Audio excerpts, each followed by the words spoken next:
चले जी बच्चों, अब हमने कहा सर ग्रुप ए और ग्रुप बी की अगर मैं बात करूं तो ग्रुप ए में जो मकाम टैक्स का था वही मकाम जो है ग्रुप बी में जो है कंपनी लॉ का है।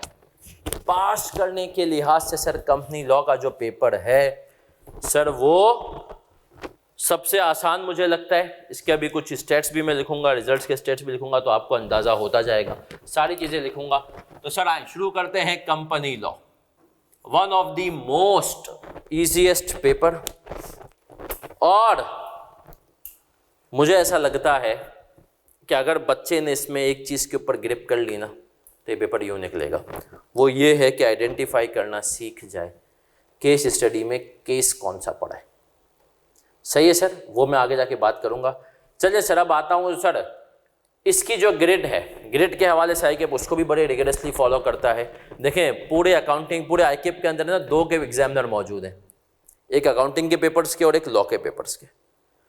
बाकी किसी का परमानेंट एग्जामिनर नहीं है। आईकेप क्या करता है सर, पार्ट टाइम एग्जामिनर पकड़ता है, उससे चीजें करवाता है। तो आपने देख लिया हाल कॉस्टिंग में क्या हुआ, सही है ना सर, वो पार्ट टाइम एग्जामिनर है। आईकेप वैसे मैं आपको न्यूज दूं कॉस्टिंग के लिए भी ढूंढ रहा है, लेकिन सर लॉ और इत्तेफाक से जो दोनों के एग्जामिनर हैं लॉ के और रिपोर्टिंग के, वो दोनों पहले टीचर थे ना, क्योंकि सास भी कभी तो एग्जामिनर भी कभी टीचर था। तो सर वो जो दोनों टीचर है ना, तो सर आप यकीन माने उनको पता है कि बच्चा कहाँ फंसता है, कहाँ उसके मसाइल हैं, सही है, और उसको क्वेश्चन में क्या क्या चीज़ें चाहिए, तो उन्होंने उसके हिसाब से चीज़ें बनाई। अब सर अगर मैं आपको कंपनी लॉ की बात करूँ ना तो मैं आपको बताऊं कि सर पेपर का स्ट्रक्चर अगर हम बनाएं कितने % थ्योरी और कितने % प्रैक्टिकल है, तो मैं आपको पेपर स्ट्रक्चर जो है वो 60% हमारे पास सर थ्योरी का आता है। इस थ्योरी में मैं एमसीक्यूज भी इंक्लूडिंग एमसीक्यूज कर रहा हूं, इंक्लूडिंग एमसीक्यूज। और जो 40% पेपर है सर वो क्या आता है,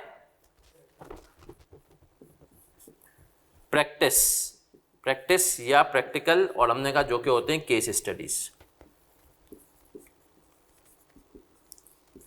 सर ये वो पेपर है जिसका अगर मैं कहूं ना पिछले 4 सालों में अगर दूसरे नंबर पे सबसे हाईएस्ट परसेंटेज किसी की आई है तो इसमें पिछली से पिछली जो आखिरी अटेम्प्ट थी ऑटम 2023 जिसका रिजल्ट आ चुका है, ऑटम 23 में बताएं इसका क्या पासिंग परसेंटेज था, गैस करें।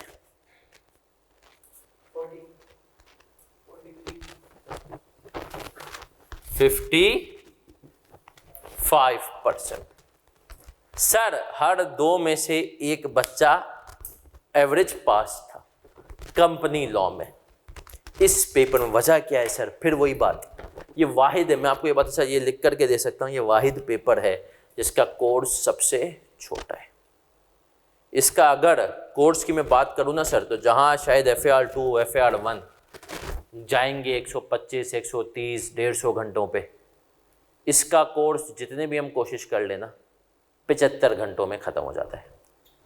दूसरी इंपॉर्टेंट चीज़, अब जैसे एक बच्चा बता भी रहा था कि एक इंस्टीट्यूट ने तो 25 घंटों में इसका कोर्स डाल दिया।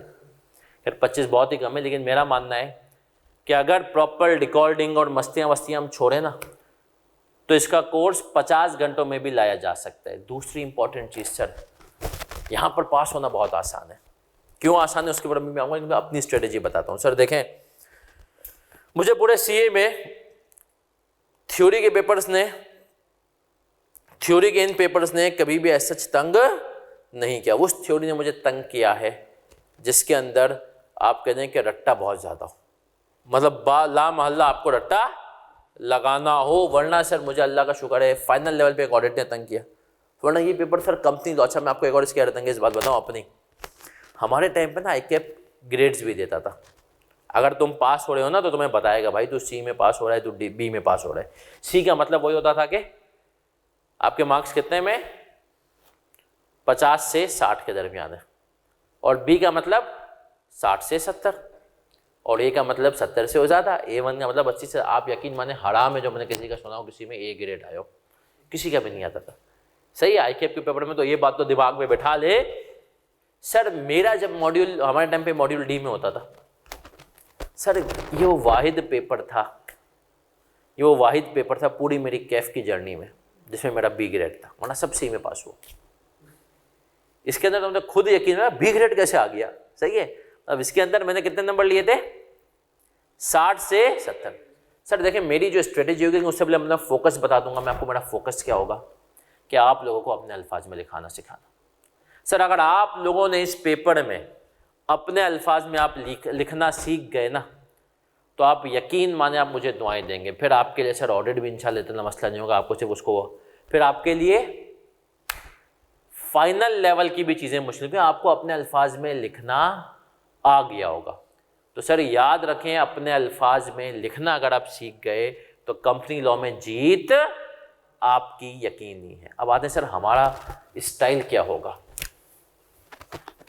हमने कहा आर अप्रोच क्या होगी, फिर मैं इसकी ग्रेड भी खोलूंगा आपके सामने। सर हमारी स्टाइल क्या होगा। सर माइंड मैप्स ये मैं आपको दूंगा। माइंड मैप्स का मतलब क्या है कि 10 पेजेस के अंदर सिलेबस है। 10 पेजेस के अंदर सिलेबस है हर टॉपिक का, सिवाय उसमें मुझे याद है कि एक टॉपिक है डायरेक्टर। उसके अलावा सर किसी भी टॉपिक के अंदर 2 पेजेस नहीं है, सबके अंदर एक ही पेज है। तो इसी तरीके से पूरा, और कुछ तो ऐसे हैं जो 2 चैप्टर आधे टॉपिक्स में कवर है, तो 10 पेजेस में पूरा सिलेबस कवर माइंड मैप्स में। तो सबसे पहले मैं आपको कॉन्सेप्ट देता हूँ, सुनना माइंड मैप्स के थ्रू। माइंड मैप्स प्रोजेक्टर पे चलेंगे, टैबलेट मेरे पास होगी, मैं आपको उसमें कॉन्सेप्ट दूंगा। फिर वंस मैंने माइंड मैप से आपको कॉन्सेप्ट दे दिए, उसी चीज़ को हम क्लास में पढ़ेंगे स्टडी टेक्स्ट से। सही है सर। अब सर याद रखें यहाँ पर मैं कहता हूँ कि हमारे असातज़ा की गलती है। जिन बच्चों में से FR1 पता उनको पता है मैं स्टडी टेक्स्ट एंड में खुलवाता हूँ। यहाँ पर एंड में नहीं, इस टॉपिक के बीच में खुलवा देता हूँ। स्टडी टेक्स्ट से कवर करेंगे। अब सर सुनिएगा माइंड मैप। अच्छा इसकी स्टडी टेक्स्ट में एक बहुत अच्छा फायदा है, पूछे क्या। इसकी स्टडी टेक्स्ट में includes past papers till autumn 22। अगर हम इसकी स्टडी टेक्स्ट कर रहे हैं तो सर इसका मतलब क्या है, ऑटम 22 तक के हमने पास्ट पेपर्स कर लिए। बाकी फिर इसकी होती हैं 2 पासिंग क्लास, उसको हम एंड में 2 अटेम्प्ट के कर लेते हैं। सही है। इस अटेम्प्ट में हो सकता है कि अपडेट करके इसके स्टडी टेक्स्ट में आ जाए। तो इसमें आपको जो खरीदनी होगी, स्टडी टेक्स्ट खरीदनी होगी, माइंड मैप्स खरीदनी होगी। सही है सर।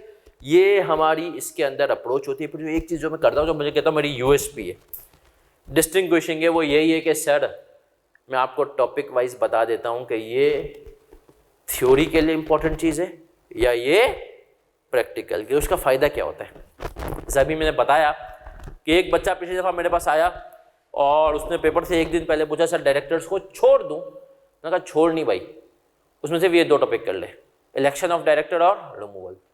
सर डायरेक्टर के जो 15 नंबर थे ना, उसमें से 12 नंबर तो उसको मैंने बता दी। 12 नंबर का पेपर उसमें से आ गया। कि कैसे मतलब, क्योंकि सर मैंने आइडेंटिफाई कर लिया कि यार ये पूछेगा तो इसको प्रैक्टिकल में पूछ ही नहीं सकता, और ये थ्योरी में बहुत रेयर आएगा।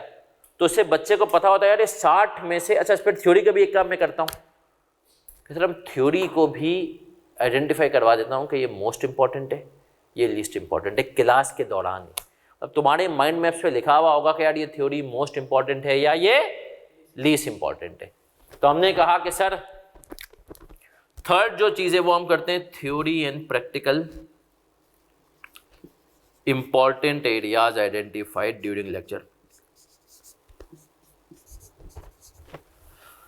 तो सर ये हमारी अप्रोच है। ये मैं आपको गारंटी से कहता हूं कि अगर आपने सही से पढ़ लिया तो इंशाल्लाह ये पेपर पास होना मेरी जिम्मेदारी है। सर बड़े आराम से आप इसका पेपर निकालेंगे। सर मैंने आपको पहले भी कहा, अभी भी कहता हूं, मेरा फोकस किसकी तरफ होगा इसमें, स्टडी टेक्स्ट। अब मैं आऊँगा इसकी ग्रेड के ऊपर, और इसकी ग्रेड जो है ना सर, इसकी grade one of the most, जिसको कहते हैं ना वेल डिफाइंड ग्रेड है। और बच्चे के लिए तो आप समझे इसकी ग्रेड में मौजा ही मौजा है। क्यों मौजा ही मौजा है अभी मैं बताऊंगा। इसकी सर स्टडी टेक्स्ट के अंदर हमारे पास हैं 12 चैप्टर। कितने चैप्टर हैं, 12। सही है। अभी मैं उन 12 चैप्टर्स के यहाँ पे नाम भी लिखूंगा और फिर उनको डिफाइन भी करूंगा और तुम्हें बताऊंगा पास, जैसे नहीं मैं FR1 FR2 ने कौन सी ग्रेड पास कराएगी वो इसमें ही बताऊंगा सर, आ जाए। तो इसके सर जो 12 चैप्टर के नाम में आ जाए,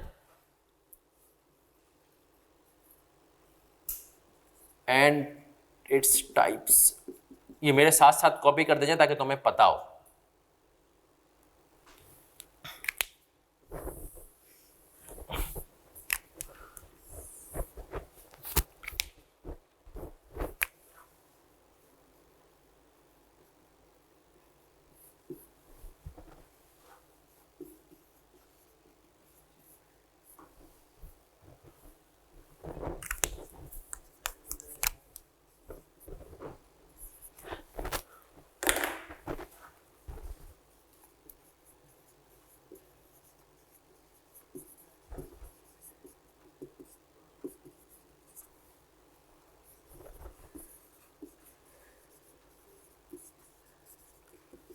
सर अब जो ये 3 चैप्टर्स हैं सर, ये जो 3 चैप्टर्स हैं, ये मैंने आप देखेंगे 1 2 के बाद डायरेक्ट क्या लिखा है, 5 लिखा है। सर इसके पीछे वजह क्या है सर? वजह ये है कि सर ये 3 चैप्टर एक ही ग्रेड में है।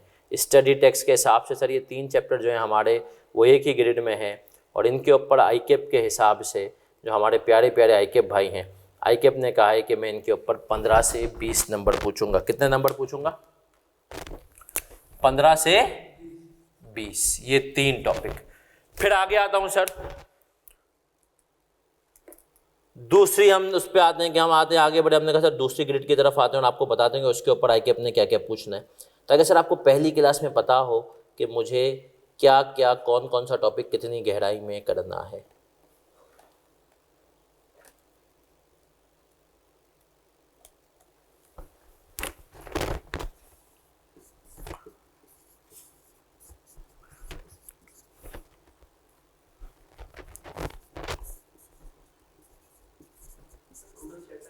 बारह, और मैं आपको बता रहा हूँ कि इसमें से जब ये ग्रेड खत्म हो गया ना तो आप बोलेंगे सर ये तो वाकई में पास करना आसान है।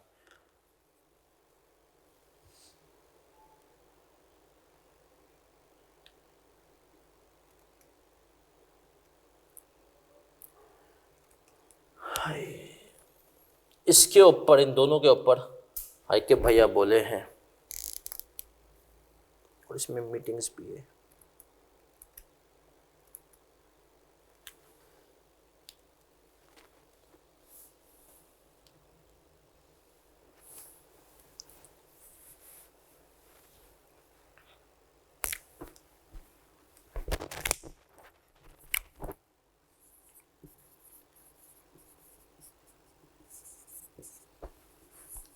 इस पर आईकेप ने बोला इन 3 चैप्टर पे पूछूंगा 20 से 30 नंबर का। कितने का? 20 से 30। अच्छा, इनके साथ एक और चैप्टर भी ऐड कर लें, प्रोस्पेक्टस। ये 4 चैप्टर प्रोस्पेक्टस, ये इसी ग्रेड का हिस्सा है। फिर आगे आते हैं सर,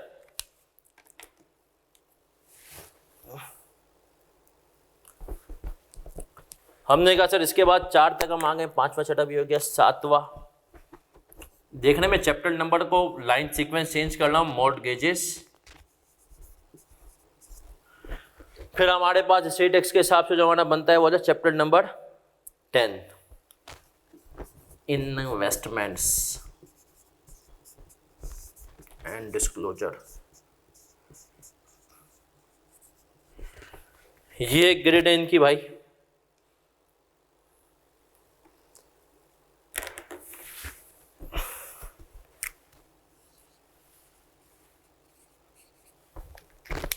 और सर आखिरी ग्रेड, आखिरी नहीं सेकंड लास्ट, जो कि आप आएंगे आपके पास वो ग्रेड जो कि आपको पास कराएंगे। ये सब तक समझना मुश्किल ग्रेडें थी, लेकिन वो ग्रेड जो कि आपको पास कराएगी आईकेप के हिसाब से, वो ग्रेड है आपकी अकाउंट्स एंड एनुअल रिटर्न वाली। इसके अंदर हमारे पास जो चैप्टर बनेगा वो बनेगा 9, 11,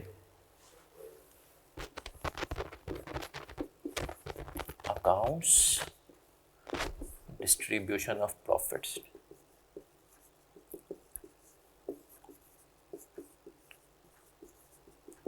इसके मार्क्स हाईकेप ने दिए हैं हमें 15 से 20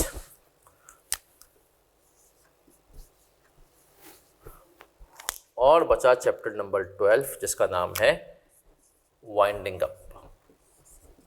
इसके कितने मार्क्स हो गए सर? इसके भी हो गए 15 से 20। तो सर ये हैं आपकी ग्रेड्स। नौजवानों अब मैं आपको बताता हूं इसके अंदर सबकी तवज्जो इधर, इसके अंदर जो ग्रेड हमें पास करवाएंगी वो जो 2 ग्रेड्स हैं वो ये वाली हैं और ये वाली हैं। क्यों सर? ये 3 चैप्टर को अगर आप गौर से देखें ना सर, इन 3 चैप्टर को गौर से देखें तो इनके अंदर कम से कम 30 और 40 नंबर है। ऑन एवरेज आईक्यूब इसमें पूछता है 35 नंबर। कितने? अब मैं आपको बताऊं सर, ये 3 जो हैं याद करने के लिहाज से भी आसान है, याद करने के लिहाज से भी ये 3 आसान है। और इनमें ये जो ग्रेड है, ये जो सेक्शन है ना सर, इसमें आईक्यूब का ज़्यादातर लेता है थ्योरी फोकस्ड। क्या रहता है? तो सर आपको यहां पर अच्छे से अगर आपने थ्योरी कर ली तो मौजा ही मौजा। तो ये जो होते हैं ये क्या होते हैं? थ्योरी फोकस्ड चैप्टर होते हैं। प्रैक्टिकल भी आते हैं बहुत कम, तो ये आप पास कर लेंगे। अब आता हूं सर इधर, बाकी जो है ना इनमें से मैं आपको बताता हूं सर, ये पहली 2 हैं, फिर आपको इसकी तरफ जाना है। इसमें भी थ्योरी है लेकिन इसमें आसान सी आपको इंशाल्लाह। पहला चैप्टर तो इंट्रोडक्शन है, फिर आऊँगा सर इस पे सबसे ज़्यादा। ये अगर मैं आपको बताऊँ तो इसमें मिक्स आता है, इसमें अगर बताऊँ ना तो सर ये आता है आपका केस स्टडीज फोकस्ड, और इस पे ऑन एवरेज 25 से 30 नंबर आते हैं। ये 3 चैप्टर जो है ना 3, 4 और 8 सर, ये पेपर में केस स्टडीज आती हैं, सबसे मुश्किल आती हैं। और हमारा जो क्लास के अगर आवर्स हमारे 70 हैं तो उन 70 घंटों में से सर कुछ नहीं ना तो 30 से 35 घंटे ये 3 चैप्टर लेंगे, ये केस स्टडीज वाले। फिर आगे आऊँगा सर, इनको चौथे नंबर पे मेरा मतलब फोकस बच्चे करें, और आखिरी में इनको क्यों मुश्किल से करें? पता है क्यों? बताओ इन दोनों क्यों मुश्किल से लगता है? नाम से कुछ लग रहा है सूदी मामला आते हैं इसलिए? नहीं सर, टेक्स्ट में याद है वो रिटर्न असेसमेंट अपील वाली थ्योरी, वैसी अपील थ्योरी है। मतलब इसमें थ्योरी तो आती है लेकिन इसकी थ्योरी याद करना इतनी मुश्किल है कि सर जो हमारा नॉर्मल प्यारा सा बच्चा होता है वो याद नहीं कर पाता, और वो इसमें क्या करता है सर? स्ट्रगल करते हैं। अब आ जाए सर, सबसे पहले मैं यहाँ पे लिखूंगा reasons for failure in company law. आ जाए, ये मिटाऊं क्या? रीजंस फॉर कि बच्चा, सर मैंने आपको सिलेबस बता दिया, सब कुछ बता दिया, अब सर इसमें बच्चा फेल क्यों होता है? वो तो इसमें देखो बच्चा फेल कम होता है, लेकिन जो बच्चा फेल होता है ना भैया वो क्यों होता है? तो आ जाए reasons for failure in company law. कि भाई बच्चा क्यों फेल होता है? चलिए जी अब मुझे बता दे जाए क्यों फेल होता है। नहीं, पहली चीज जो होती है पुअर ड्राफ्टिंग स्किल्स। क्या मतलब है सर? सर एक स्टूडेंट था मेरा, वो माशाल्लाह पास भी, अभी मेरा FFR में स्टूडेंट है। अच्छा, मैं क्लास में जब क्लास में आके पढ़ाता था ना उसको, तो लिखता था डायरेक्टर कमिट्स फ्रॉड को लिखता था वो director is fraud. Director commits fraud, director ने फ्रॉड किया, वो उसको लिख के आता था director is fraud, director he fraud है। सही है? उसके अंग्रेजी का ये हाल था वो उस बच्चे का। मेरे 2 बच्चे ऐसे हैं जो कंपनी लॉ में पास हुए, उन दोनों के साथ मसला ये था कि सर दोनों पढ़ने में बहुत मेहनती, अंग्रेजी में बड़ा मसला। वो जब पहली दफ़ा कंपनी लॉ 2 क्लासों के बाद बैठे ना, 3-4 क्लासों के बाद, मैंने सर पकड़ लिया। मैंने कहा या अल्लाह, घर क्या आ रहे हैं ये लोग, क्योंकि इनकी अंग्रेज़ी ऐसी थी कि वो मतलब पढ़ के हंसी आती थी। मैंने कहा भाई तो कुछ ना कर, तू अंग्रेज़ी में फोकस कर। तो अंग्रेज़ी अच्छी कर लिए, तेरा पेपर उसको अल्हम्दुलिल्लाह प्रैक्टिस हुई, सब उसका पेपर, उन दोनों के पेपर निकल गए फर्स्ट अटेम्प्ट में। एक फर्म में है और एक अभी फर्म की अटेम्प्ट देगा, मतलब फर्म के लिए क्वालिफिकेशन उसने अटेम्प्ट दी, क्वालिफाइंग अटेम्प्ट ने पिछले अटेम्प्ट में MFA और ऑडिट दिए, अब वो आगे जाएगा। तो सर पुअर ड्राफ्टिंग स्किल्स। दूसरा पता है क्या है? Incomplete answers. एग्जाम्पल देता हूं सर की, इनकम्प्लीट आंसर्स। और इसकी वजह से मैं खुद फेल हुआ हूं कंपनी लॉ में। मेरा सीए फाइनल का जो कंपनी लॉ था वो पहली दफा पे फेल हुआ था। उसकी वजह सबसे बड़ी वजह यही थी कि इनकम्प्लीट आंसर दे रहा था मैं। क्या मतलब है सर? तो उसने पूछा कि अगर एक फर्म का पार्टनर है, उसने कुछ गलत काम किया, गिल्टी ऑफ मिसकंडक्ट है वो, तो क्या वो फर्म ऑडिट कर सकती है? सर मेरे पास एक नोट्स पड़े हुए थे, मैंने स्टडी टेक्स्ट नहीं देखी, उस नोट्स में लिखा हुआ था नहीं कर सकती। मैंने भी लिख दिया नहीं कर सकती। उसका एक्चुअल स्टडी टेक्स्ट में आंसर था नहीं कर सकती, लेकिन अगर सारे पार्टनर मिल करके ये एक एफिडेविट दें कि भाई ये जो पार्टनर जो गिल्टी था ये अब इस ऑडिट में इन्वॉल्व नहीं है, और फर्म में किसी और पार्टनर के ऊपर भी ये मसाइल ना हो, और पार्टनर्स कमिटमेंट देंगे और सही से काम करेंगे, तो फर्म ऑडिट कर सकती है। सही है? तो कुरान में एक आयत है आपको मिलेगी, नमाज के करीब मत जाओ। अब आप बोलेंगे यार ये क्या सीन है? अगर तुम नशे की हालत में हो, पूरी बात सही है सर, नमाज के करीब मत जाओ अगर तुम नशे की हालत में हो। अब सर क्या सीन है? हम आधी बात पढ़ते हैं और हम बोल रहे हैं ये उस जमाने में थी जब शराब की हुर्मत वगैरह आनी थी, सही ना, सारी चीज़ें थी। यार ये तो बोले कुरान कह रहा है कि नमाज के करीब मत जाओ, है ना सर? तो आधी बात बता के आपका जो है एक डिसीजन बना लेना दीन में तो बड़ा कॉमन होता है कि आपको आधी बात किसी ने बताई और आपने कहा ये तो बात सही है ना? आप जब पूरी गहराई में घुसेंगे ना तो आप बोलेंगे नहीं यार ये तो बात, इसमें तो ये चीज़ थी, है ना? तो यहाँ तक हम क्लियर है सर। तीसरी चीज़ बताओ क्या होगी?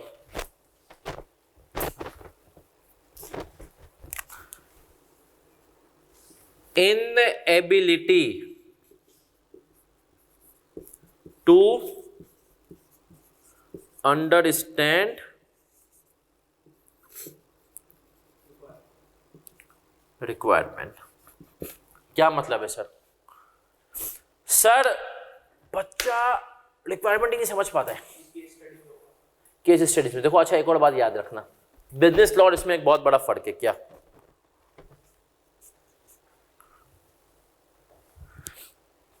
सर बिजनेस लॉ में ना तुम्हारा जवाब हाँ भी हो सकता है, ना भी हो सकता है, और दोनों सही भी हो सकते हैं। इसमें एक ही है, हाँ तो हाँ, ना तो ना।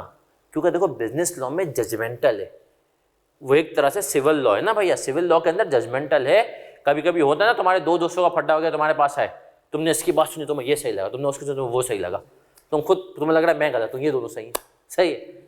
लेकिन सर यहाँ पर ऐसा नहीं है। बिजनेस लॉ में ऐसा होता है, लेकिन सर यहाँ पर क्या होता है सर? यहाँ पर भैया बात तो एक ही, लॉ है पीछे। अब अगर तूने पकड़ लिया ना कि सही बात है, ऐसा होता है कभी वो पूछता है डायरेक्टर्स के बारे में और बच्चा लिख कर आ जाता है शेयर कैपिटल के बारे में, तो वहीं पे क्या हो जाता है? जीरो। समझ रहे हो? इसमें सर केस स्टडी में ना पासिंग क्लास लेता हूँ, उसमें हम मार्किंग भी करते हैं ना साथ साथ। सर यकीन माने जब 60 नंबर का थ्योरी का पोर्शन चल रहा होता है ना, तो उसमें से 40 नंबर 90% बच्चे पासिंग क्लास में ले चुके होते हैं, 40 नंबर। लेकिन सर जो रिमेनिंग 10 नंबर है ना, 40 में से 10 लेना है, वो पासिंग क्लास में से आधे ले पाते हैं, आधे क्यों नहीं ले पाते? सर रिक्वायरमेंट ही गलत समझ ली मैंने। ये 3 रीज़न है। ड्राफ्टिंग स्किल्स अच्छी नहीं है, अच्छी है लेकिन आंसर। एग्जाम्पल देता हूँ, एक स्टूडेंट था मेरा, उसका मुझे ना 10:30 बजे मैसेज आया, सर पेपर हो गया कंपनी लोग। हमने कहा क्या बात कर रहा है? बोला हाँ सर पेपर हो गया। मैंने कहा बेटा पॉसिबल नहीं। बोला नहीं सर हो गया। मैंने उसी टाइम पे इन्ना लिल्ला पढ़ लिया, मैंने 10 का पेपर रुकेगा। भाई माना लॉ का पेपर ने टाइम का मसला नहीं होता है, लेकिन सर इसका मतलब ये नहीं है कि आप 1.5 घंटे में हो जाए। मुझे पता था इसने इनकम्प्लीट आंसर्स दिए, समझाने के बावजूद इसने पूरी बात, और सर ऐसा ही था। अल्टीमेटली उसका पेपर रुका। उस बैच में से 2 बच्चों का पेपर रुका था, एक उसका और एक उसके दोस्त का, और दोनों जल्दबाजी में। देखो ये पेपर आसान है बट इतना हल्का नहीं लेना कि तुम चीज़ें। और इनएबिलिटी टू अंडरस्टैंड मैं आपको बता सर बहुत सारे बच्चे नहीं कर पाते और आप वो सर ड्राफ्टिंग स्किल्स, ये 3 काम पे मैं जो आपको इंशाल्लाह फोकस करवाना है। आप लोग बड़े आराम से कराएंगे। शुरुआत सर हम इसकी यूनिट से करेंगे, कंपनी एंड टाइप से, फिर बढ़ेंगे आगे। अच्छा इसका भी सुने सर, इसकी भी हफ्ते को मैं लूँगा इंशाल्लाह दूसरी क्लास, सही है। आज एक क्लास हुई, हफ्ते को हो सकता है FAR2 से पहले या FAR2 के बाद इसकी दूसरी क्लास हो। सर इसकी क्लासें फुल फिजिकल जाएंगी, ये डिपेंड करेगा कि फिजिकली बच्चा कितना आता है, सही है। अगर फिजिकली बच्चा है तो हम इंशाल्लाह फिजिकल लेकर जाएंगे। देखो मेरी कंपनी लॉ में मुझे पता है थ्योरी है, उसमें मेरा बेंचमार्क होता है कि अगर 5 बच्चा भी फिजिकल लेना तो मैं फिजिकल जाऊँगा, सही है। लेकिन अगर 5 से भी कम बच्चा फिजिकल आ रहा है, जैसे मुझे याद है अभी मेरी एक टीचर से बात हो रही थी, केनेस करने कहीं और के MFA पढ़ाते, उन्होंने कहा यार पिछली दफ़ा मैंने आधे बैच में वो कर दिया, बोला क्योंकि क्लास में बच्चे 4 आ रहे थे, बाकी सब ऑनलाइन। तो मैंने कहा यार मैं क्या करूँ। तो आप समझे सर, ऐसा टीचर जो है ना, हम टीचर्स की कोशिश होती है हम फिजिकल बने, हमें भी मज़ा आता है यार, लेकिन मसला क्या है सर, फिजिकली बच्चा तो आना को करे। तो सर ये सीन है, ये हो गया हमारा ये स्टाइल। मैंने आपको बता दिया, अभी आपको सिर्फ स्टडी टेक्स्ट को लेना है, सही है। माइंड मैप्स आपको हफ्ते की क्लास में इंशाल्लाह मिल जाएंगे। किसी का कोई भी सवाल हो तो पूछ सकता है, सही है। शुरुआत हम करेंगे अगले सवाल से, क्लास से नहीं तो मैं इसके स्टोरी टाइम पे आएंगे और इसके स्टोरी टाइम में मैं आपको अपनी कंपनी लॉ की कहानी सुनाऊंगा जो मेरे साथ हुई CA फाइनल में, जो कि आपको एक अंदाज़ा देगी कि सर ये पेपर जो है ना, अब तो खैर ओपन बुक हो गया, नहीं था तो क्या होता था। कोई सवाल नहीं है किसी का, बढ़े आगे चलें सर। अब मैं आपको अपनी कहानी, सर मेरा कंपनी लॉ का पेपर था CA फाइनल का, एक अटेम्प्ट में माशाल्लाह में फेल हो चुका था। 46 पे फेल हुआ था, बताया 4 नंबर में, आधी बात लिख दो, सवाल भी 4 नंबर का था। अच्छा मुझे एक 4 नंबर की भंड की वजह से पूरी अटैम्प्ट रिवाइज करनी पड़ी। और सर ये पेपर हमारे टाइम पे ओपन बुक नहीं होता था, और इसका जितना सिलेबस कैफ में है ना, उसको मल्टीप्लाई बाई 10 नहीं 20 करो, उतना CA फाइनल का था, और ओपन बुक भी नहीं था। सब क्या करना था, तो हम कहते थे यार या तो कंपनी लो दो या तो बाकी पेपर दो, ऐसी हालत होती थी। तो मैंने पहली अटैम्प्ट दी, 46 पे रुक गया। दूसरी अटैम्प्ट में मैं बैठा, और आप यकीन माने क्या ही बैठा, मैंने कहा यार ये पेपर रुकता है इसलिए कि हम रिवाइज़ नहीं कर पाते। तो मैंने दूसरी अटैम्प्ट में क्या किया, मैंने कहा इसको सही से रिवाइज़ करता हूँ। बोला ठीक है। जब मैंने सोचा ना कि मैं इसको सही से रिवाइज़ करता हूँ दूसरी अटैम्प्ट में, तो हुआ क्या, पेपर देकर आया, एक पेपर देकर अगले दिन सुबह कंपनी लॉ का पेपर था, सही है। मैंने कहा जो पेपर दे के आके 2 घंटे सोऊंगा ना वही सोऊंगा, इसके बाद नहीं सोऊंगा। तो मैं पेपर देकर आ गया था 2 बजे घर पे, 3 बजे तक खाना वाना खा के नमाज पढ़ के फारिग हुआ, सो गया, 5 बजे उठ गया। अब मैं पढ़ना शुरू कर रहा हूँ कंपनी लॉ। आप सोचें 5 बजे से मैंने पढ़ना शुरू किया, मुसलसल पढ़ जा रहा हूँ, बीच में सिर्फ नमाज का ब्रेक और खाने का ब्रेक। 12 बजे तक पढ़ा। फिर मैंने अम्मी को कहा अम्मी चाय का थर्मोस बना दो, आज आपका बेटा पूरी रात जागेगा, सही है। भाइयों को कमरे से निकाला, मैंने कहा भाइयों का एक ही कमरा शेयर होता था, मैंने कहा तुम लोग कहीं और जाओ, आज पेपर है मेरा, मैं पढ़ूंगा भाई, मैं पढ़ता हूँ। आप यकीन माने 12 बजे से मैंने पढ़ना शुरू किया, चाय पिए जा रहा हूँ, हर आधे पौने घंटे में पढ़े जा रहा हूँ। आप यकीन माने 2:30 बजे ना मुझे लगा मेरा दिल नहीं मेरा दिमाग धड़क रहा है, और मैंने यहाँ पे हाथ लगा ना, वाकई में दिमाग की रग में टप टप बीट आ रही है। मैं कह रहा तो लग फट जाएगी मेरी दिमाग की, मर जाऊंगा मैं, मेरी ऐसी हालत। मैंने कहा बाढ़ में जाए, किताबें बंद की और सो गया, लेट गया मैं। अब सर लेट तो क्या, आपको भी पता होगा सर, आप लेटते हो लेकिन नींद नहीं आ रही होती, नींद कहती है भाई रिवाइज ही नहीं हुआ, मैं लेट गया। मैंने कहा लेकिन मैं अपना आपको कहता आसान कुछ भी हो जाए, पेपर फेल हो जाए, लेकिन CA ना हो, बेशक मर गया तो क्या होगा भाई। आप यकीन माने मैं लेटा रहा, नहीं उठा मैं अपने आप को ना, थोड़ी बहुत आँख भी लगी, लेकिन वही बात है आपके साथ पता नहीं ऐसा अब तक हुआ नहीं हुआ, नींद में तो उसमें भी चीज़ें घूम रही होती हैं। 4:30 बजे फिर आँख खुल गई, अजान वजान का टाइम था, तो आँख खुली 4:30 बजे। मैंने कहा अब तो भाई उठना पड़ेगा। मैंने कहा 2 घंटे, फिर मैंने चेक किया, मैंने कहा ये भी सुकून में आ गई। फिर मैंने 4:30 बजे पढ़ा। सर आप यकीन माने 4:30 बजे से लेकर पेपर जाने तक मैं पढ़ता रहा। ये वाहिद पेपर था जिसके लिए मैंने पेपर से एक दिन पहले इतना पढ़ा। फिर ये निकला है CA फाइनल का। सर तो इसका मतलब क्या है, इसका मतलब ये है कि सर कि ये पेपर फाइनल लेवल पे तो मुश्किल है, अभी भी है, लेकिन कैफ लेवल पे आई कि अपने इसको बड़ा हल्का रखा है और जानबूझ के रखा है बैलेंस करने के लिए। ग्रुप ए में टेक्स्ट को रखा है ना, ग्रुप बी में इसको।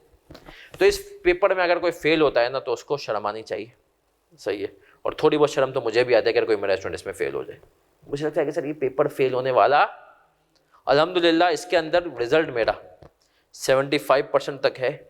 जो बच्चे का फील भी होता है ना उसमें, जब तो मज़ा ही होता है कि बच्चे हजरत ने पूरा लेक्चर ही नहीं लिए हुए, बस इस पे किए।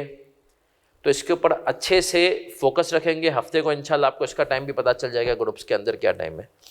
तो इंशाल्लाह हम देखेंगे इसको मैं 1 घंटा पहले 1 घंटा बाद किसकी क्लास रखूँगा, ठीक है। तो अपना ख्याल रखिएगा, दुआओं में हम मिलेंगे इंशाल्लाह हफ्ते को। अल्लाह हाफिज़।